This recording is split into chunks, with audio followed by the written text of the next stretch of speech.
If we want to protect the places we love, we must vote. But first, let's start at the beginning. Here, here, here, and here. Our country claims to be built on a lot of things: ideals, law, truth. But the one thing that's perfect, what America's actually built on, is the land. This land, this land, this land, this land. For some of us, our ancestors have been here forever. Others arrived centuries ago.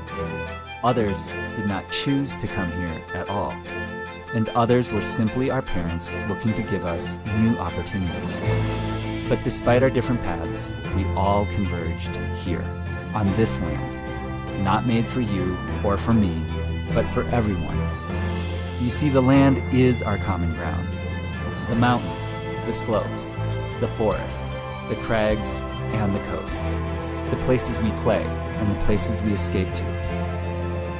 We cannot continue to allow our seasons to shrink, our rivers to be polluted, our skies to warm, and our forests to burn. So we must rally around the other thing that unites us, our right to vote. Because no matter who you are, if you love the land, you are a member of the outdoor state. 50 million people strong, not defined by borders or party lines, but by passion for places we love. Bigger than any other state and more powerful too, but only if we vote. So let's stand for our common ground, whether our common ground looks like this, or this, or this. If you love the land, it's time to make a plan to vote.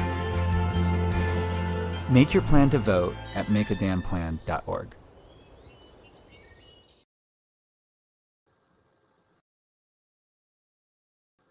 Hello, everyone. Welcome to the Send the State series with Protect Our Winters, supported by Rock and Ice as well. And actually, just by being here, you're entered in a raffle to win a free subscription to Rock and Ice, which is sweet. I am your host, Graham Zimmerman, based here in Bend, Oregon. And tonight we are talking about the beautiful state of Maine with the one and only Mark. Mark's been on the cutting edge of alpinism for decades. And he and I guess case in point, he and I were just awarded the gold medal of alpinism together for our ascent of a peak in Pakistan called Linksar last summer. And I'll let him tell you that story. But I'll also say that Mark is not only on the cutting edge of alpinism, but he's also been on the cutting edge of business and greening up business, particularly in New England. And Mark, I am delighted to have you here to share stories with us. So thank you so much, and I will I'll let you take it away. Thank you, Graham, and thank you, Protect Our Winters, for having me on this talk tonight. I'm greatly honored and to be presenting and to talk a little bit about climbing and the climate and what those things mean to me. So we'll get started. And as I said, we're going to talk a little bit about my climbing experience, my life as a climber, and relate that to New England and particularly to the state of Maine, where I grew up and cut my teeth in New Hampshire and Maine and the cliffs, and bring that back to my thoughts on climate change and what maybe we can do about it, and how we're going to do it. So I began climbing almost 50 years ago, but about 30 years ago, I stood on the summit of Mount Everest, and that's me there in 1991. And I like this slide because it has the flag of our little fledgling company at the time, Mark Ritchie Woodworking. And that's important to me. I'm very proud of that because I'm not a sponsored or professional climber or sponsored athlete. I come from pretty humble beginnings. I'm a woodworker, a businessman, family man, and all my climbing and times in the outdoors have been supported by my other passion and work.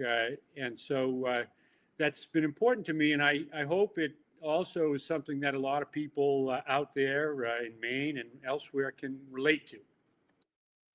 So Maine is a special place to climb and to recreate, as everybody knows, has just an amazing group of crags and venues like Acadia, for example. Here, Janet Wilkinson climbing one of the classics on the sea cliffs there. There's very few places in the country that have sea cliff climbing, and Acadia is one of them. And so we would always go up there to experience that. But it has lots of other hidden gems, from incredible climbs way up on Quoddy Head to amazing ice climbs throughout the state and even over the border, of course. Maine has it all.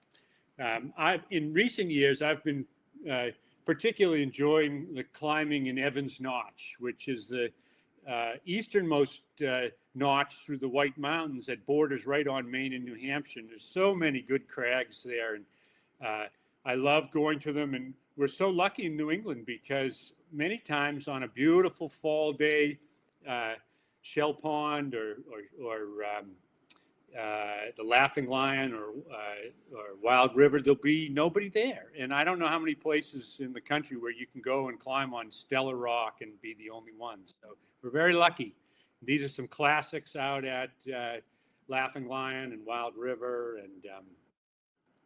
And of course, this time of the year, we get to also enjoy the amazing fall colors. And it's a special place to me. And I care about it. I know, as all New Englanders and Mainers do, and want to protect it.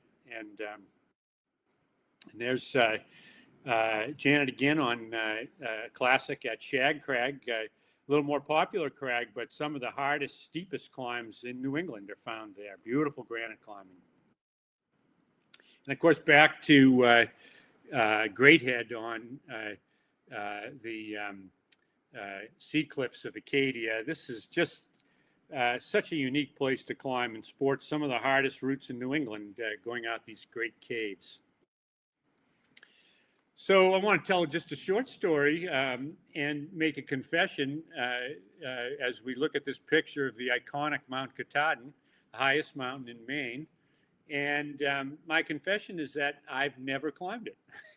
I went to climb it 2 winters ago, skied in there with my young friend AJ, and we got into Chimney Pond, and there was about 100-mile-an-hour or more winds scouring the top of the mountain. So we just stayed in the little hut there and drank a small bottle of whiskey and enjoyed just being away from everybody for a couple of days, and then turned around and skied the 2 days back out. So I got to go back, and maybe this winter, and I'm looking forward to that because it is a beautiful wild place at Mount Katahdin area, and I still have to get to the top. So people often say to me, like, you're from New England, how come where do you climb in New England? Well, we have so much opportunity to climb in New England that it's prepared so many very accomplished mountaineers and climbers to go out and explore the world. And I've been in all corners of the world and climbed in some most amazing and exotic places. And these are a couple of them. Canadian Rockies on the right, and a freestanding tower in Peru that very few people have ever seen, let alone climb. And of course, the great granite monoliths of Yosemite. And with those experiences, I began to spread out to the greater ranges in South America and then eventually Asia and Pakistan. And here is with my good friend Steve Swenson on Laytok in the background, climbing an unclimbed peak called Choktoy Tower. And we went into the deep unexplored regions of Tibet to climb a mountain called Nanang. And it's the experiences and skills that I learned in New England that allowed me to go to these places, but also the love and passion I have for wild places, to want to go and explore and experience more. That was on a high bivouac on Latok's North Ridge that we tried 3 times. It's sort of one of my nemesises. We never reached the summit, but we had incredible experiences on Latok. So that brings me to this last summer before this, in 2019, where along with Graham and his good friend Chris Wright and my longtime friend Steve Swenson, we made the first ascent of this mountain, Linksar. And Linksar was one of the highest unclimbed mountains in the world, at just over 7,000 meters tall. And this mountain had repelled 9 expeditions prior to ours, and 3 of them Steve was on. But it was a very complicated mountain and fairly scary as well. But we did reach the summit after nearly 2.5 months of effort. And it was an amazing odyssey, really, you know, to be there. For me, it was the first time climbing on Linksar. Graham and Chris had been there 2 years before, and Steve rather, in 2001, almost 18 years before. So I sort of was the new kid on the block, and what an experience. As we looked out from our high camp here, every mountain in the picture is unclimbed just about. It's just a wilderness of unclimbed mountains and opportunity for exploration. And I felt so lucky and grateful and humbled to be here in this amazing environment, but also to be here with 3 really strong climbers and good friends. And there we all are, huddled in a snow cave on the final ascent, Chris on the right and Steve and Graham and myself. And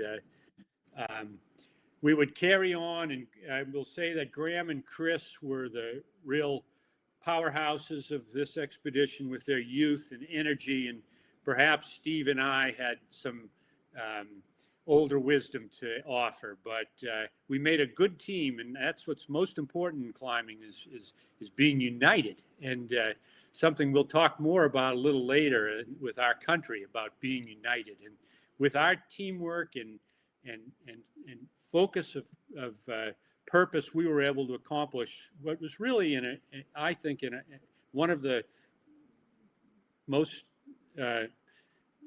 difficult climbs in my nearly over 40-year career of climbing. So very proud of that. And here we are on the top, and I will say it was dramatic to the very end. We didn't know we were going to reach the summit until the absolute final moments of the climb, and as it looked as if we might not make it, and the summit was guarded by this big cornice, but we were able to find our way through and reach this perfect little summit just as the sun was going down and the whole range was on fire with magnificent alpenglow, and we hugged and shouted into the air, and we were just happy to be alive and to have sent our project, and we came down with great care and returned 3 days later to the safety of our base camp. And what a climb and what an adventure it was. And it in the days that would follow, we enjoyed that success, but also thought a lot about what was next. And for the young men, they will go on and climb many greater and bigger challenges, I'm sure. For Steve and I, this was probably our final big climb in the Himalayas, although I don't intend to stop climbing anytime soon, but not of that magnitude. But I do want to think more about, important issues in our life. And for this discussion, it's really about the environment and climate. So let's talk a little bit about that. Let's talk about climate. And we know that the Earth is getting warmer dramatically and rapidly. We know this because science tells us so. We also know this because we experience it every day as storms are more violent and more frequent. Fires rage in all our great forests. Our ice caps are melting, glaciers are receding, and our wildlife habitat is becoming less diverse and disappearing. So the question is, Not that it's happening, and not that human activity isn't the cause, because we know that is true. The question is, what are we going to do about it?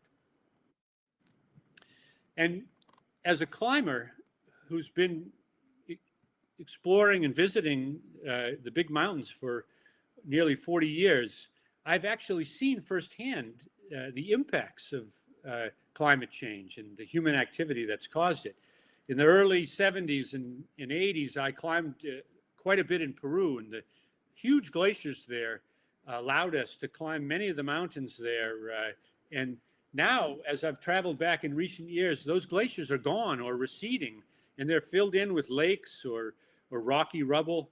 And those routes that we climbed on the mountains no longer exist. So we can see it firsthand, the effects, and it's extraordinarily, obvious. And also, it can be depressing to see these areas that we cherish disappearing and changing in a way that we know is perilous. And also the wildlife, which is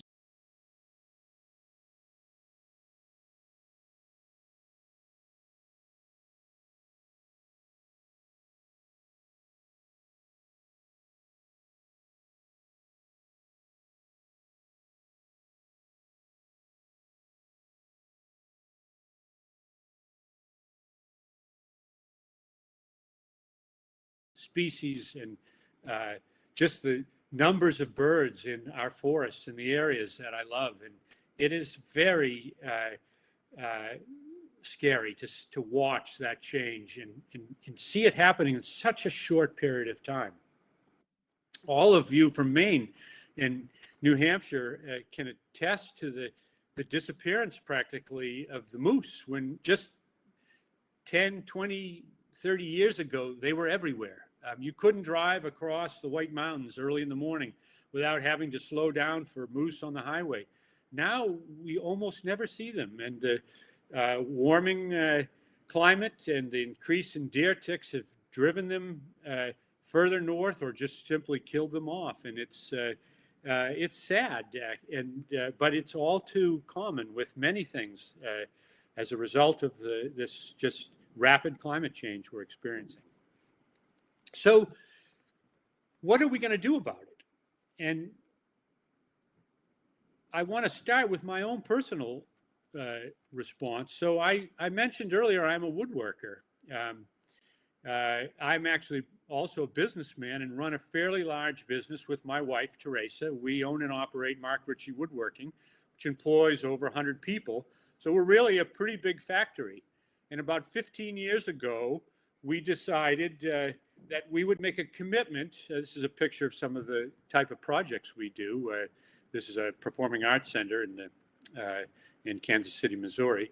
But we decided about 15 years ago to make a commitment to becoming as green a company as possible and to have as little impact on the environment as we could in many ways. But one of them was to reduce our fossil fuel footprint by changing over to renewable energy.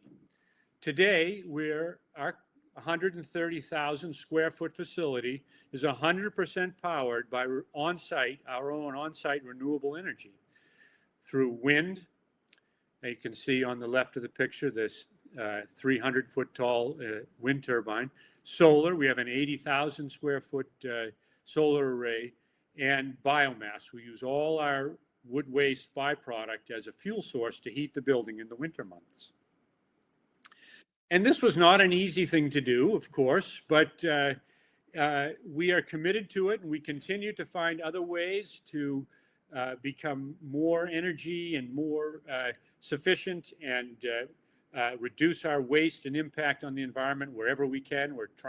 We're going to encourage all our employees to drive electric vehicles and put in charging stations, solar powered charging stations in the future. But the other big component to making this commitment is the educational value that it has. And we give countless tours to the school children in the area of all ages, and we help other businesses to try and find green ways to transform their business. And after all, if a traditional woodworker can become 100% renewably powered, so can a lot of other businesses, and they should. So that's our thought anyhow. So let's talk a little bit. We're not all we don't all own a commercial business. We, of course, can do everything at our own homes, but that's just not enough to go green in our homes and businesses. We've got to do much more. And that's where we all have to be advocates. And it's critical that we put in place governments and politicians and lawmakers that are care and are as committed to the environment and wild places as we are. And the way to do that is through our support, by getting involved, through our awareness, and through our voting. And we are a big group, and I want to stress that. It is not, we are not a small number of people. We are not just rock climbers and mountain climbers. We're everyone that enjoys being outdoors and experiencing nature, however that may be. And we should all be committed to pushing our elected officials to make the right decisions and electing the right people in the first place that we know care about the environment and are committed to the environment the way we are. So our voice and our vote is more critical than ever now. And I want to reach out especially to the next generation, because after all, it's you, the younger people. I'm 62 years old, but it's the next generation, my daughter's generation, that is going to inherit this planet. And so it is more important now than ever that you get involved, that you send a message, that you elect the right officials to make the right decisions. I don't think we have ever been in an election cycle that has more consequence than this one coming up. And it starts at home as well. And I want to say, as a father and a husband, I have an obligation to be the best example I can to my family, to my children, to our grandchildren in the future, that we show them the important things of being good caretakers and good stewards of our environment. And the way you do that, of course, is to get out there with your family and experience it. If you don't love something, you can never truly care for it and take care of it. So I think it's important to get out with our families, encourage our families and their friends, talk about the environment, make it a priority in your family, as we have in our family. And I'm hopeful with all this. I do believe that we have the power and the will to make a change, and that we are not doomed to the way of the dinosaurs, and that the human race can live in harmony and at peace with nature, and that we will change our ways. But we cannot be complacent. It will take effort. We are at, I believe, a tipping point. And so I call on all my fellow outdoors people, those who love the wild places, raise your voice, vote for the environment, vote for the future of this planet. Thank you very much, and good luck to all of you, and stay healthy and stay well. Thank you, Graham.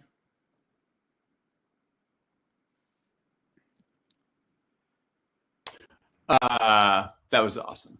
I really appreciate your perspective and your ability to share these stories, and your ability to kind of see how all of these things fit together. And I've got a couple questions for you. Sure.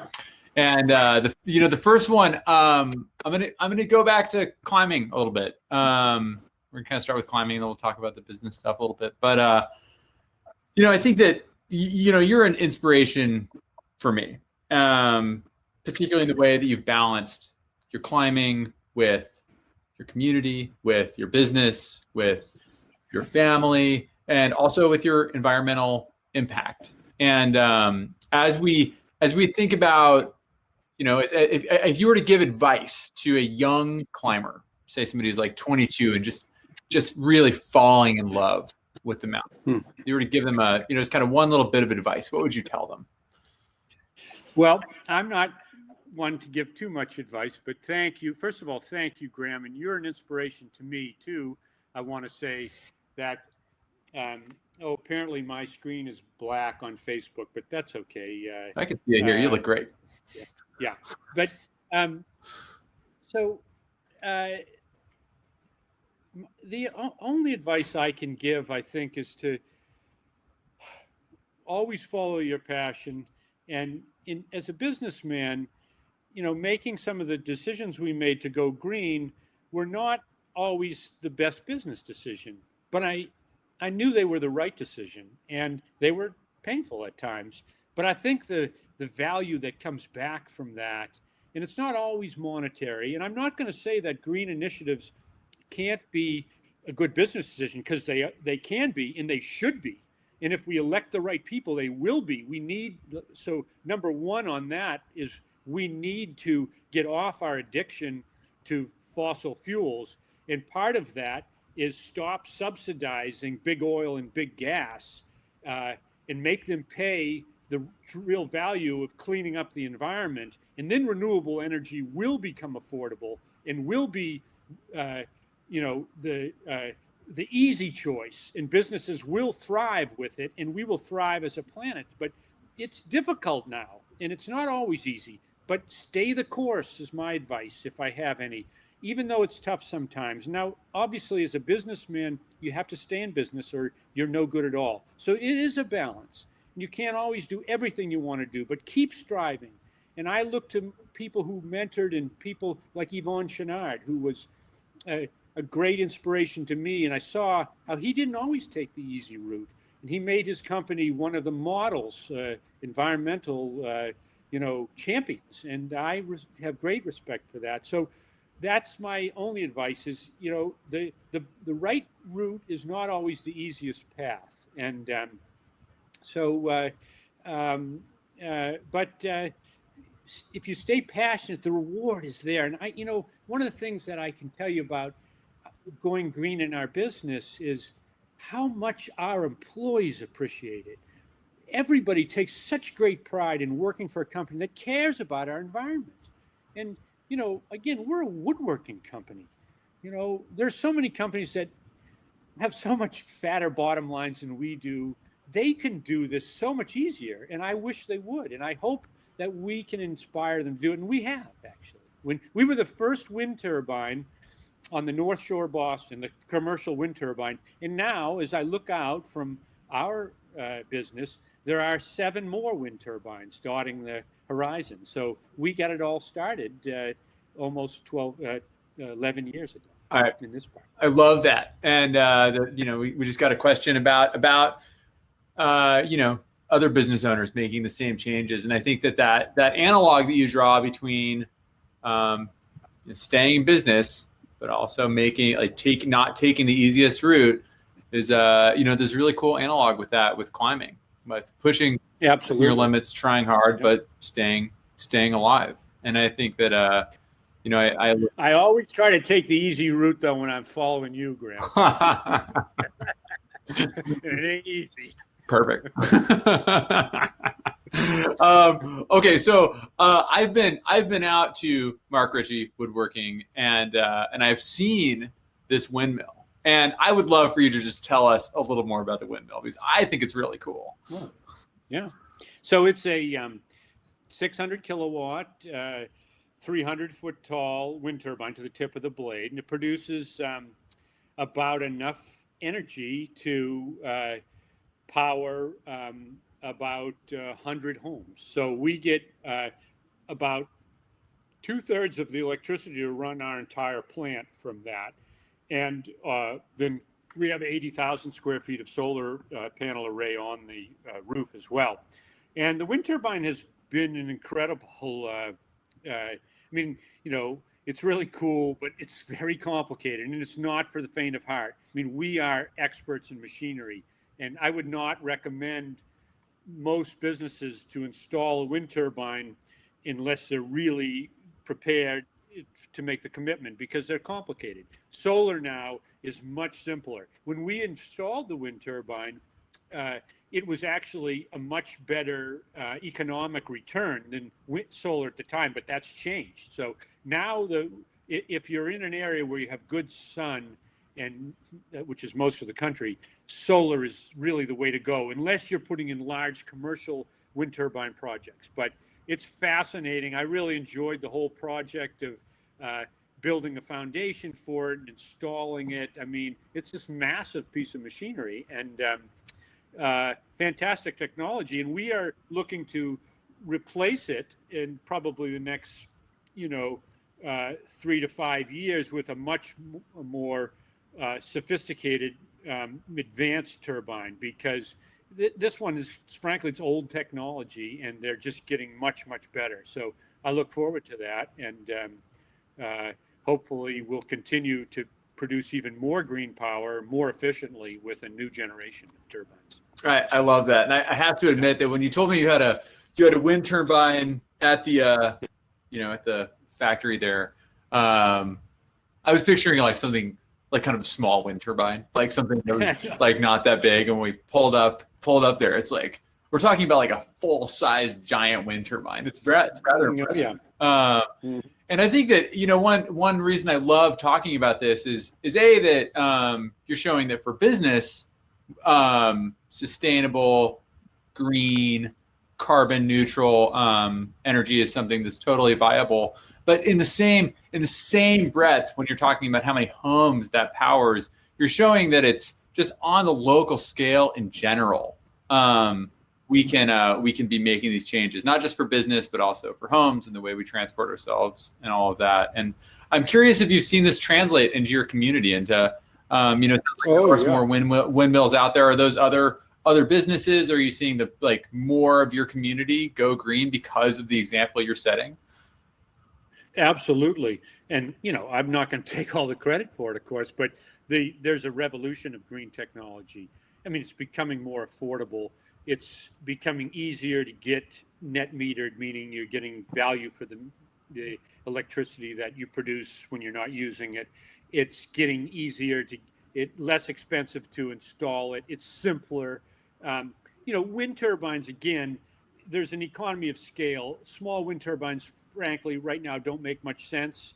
They also don't make sense where there's not a lot of wind. So, you have to have the right site for wind turbines. It's typically either coastal or mountaintops or plains areas. So, you wouldn't want them throughout all the neighborhoods. But solar is another animal altogether. And there's other forms of energy, and that they're coming on board. The important thing to learn here is, though, we all have to make the commitment and be pioneers, if you will. It's not all going to work out perfectly, but without the R&D, the companies that are producing the technology can't move the ball forward. So it's something we all have to get involved with. I love the example of my dad bought an electric car like 35 years ago, and it was terrible. And it actually burned up in his parking lot. But he was a pioneer, and I was so proud of him. And I never forgot that he, they were brand new. They were untested. They were handmade. And he drove that around. It got about 20 miles radius. But he was so proud of that electric car. And he would say all the time, he says, someday, he said, and he passed away about 7 or 8 years ago, but he said, someday all the cars will be electric. And we're all like, oh, yeah, sure, Dad. But he was right.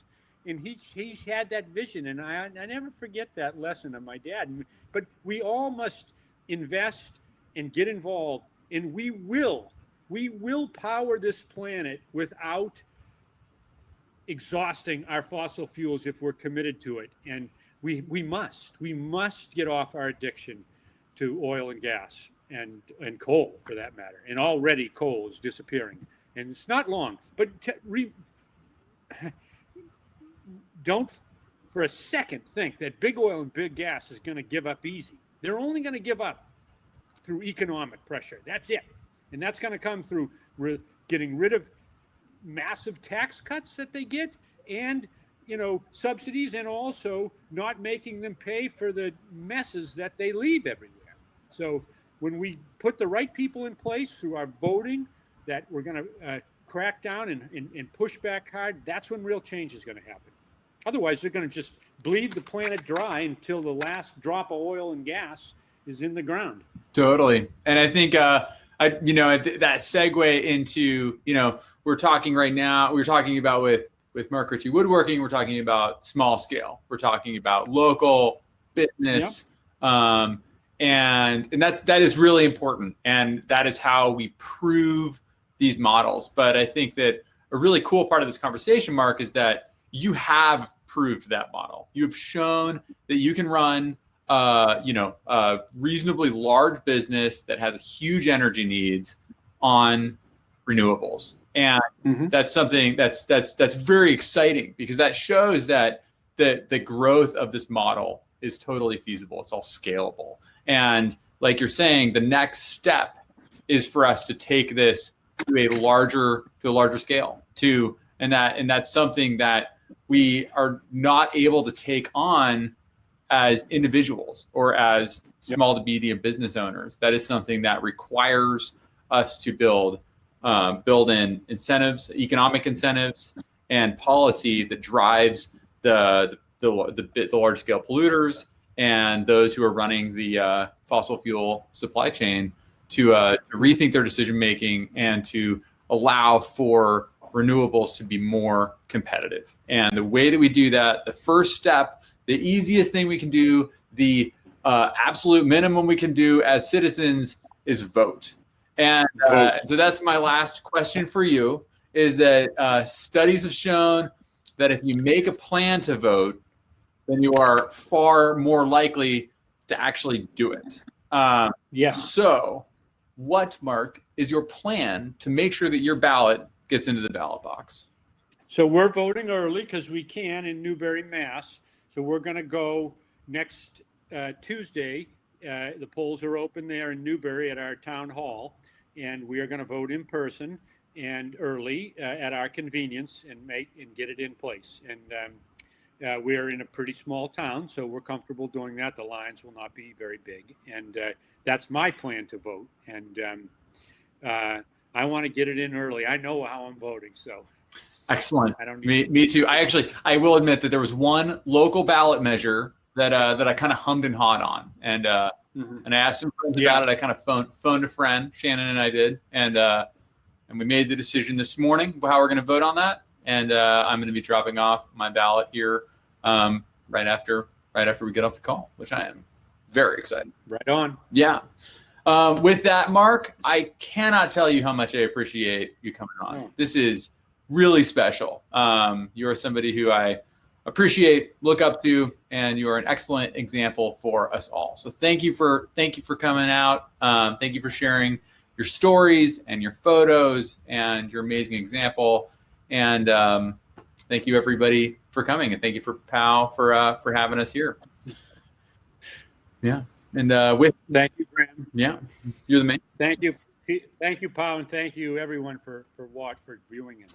And if anybody's interested in rewatching this or sharing it with their friends, we will be putting this up on the POW IGTV channel, and you can track that down on Instagram pretty easily. And with that, we're going to send everybody off to the Make a Damn Plan website, which has all sorts of resources for making sure that your registration is completed correctly and that you have all the tools that you need to make a plan so that you can let your voice be heard and we can enact all these changes that we've been discussing.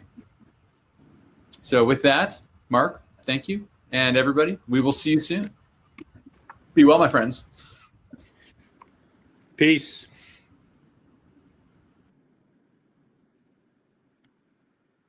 Started to understand that amplifying our voices and getting people out to vote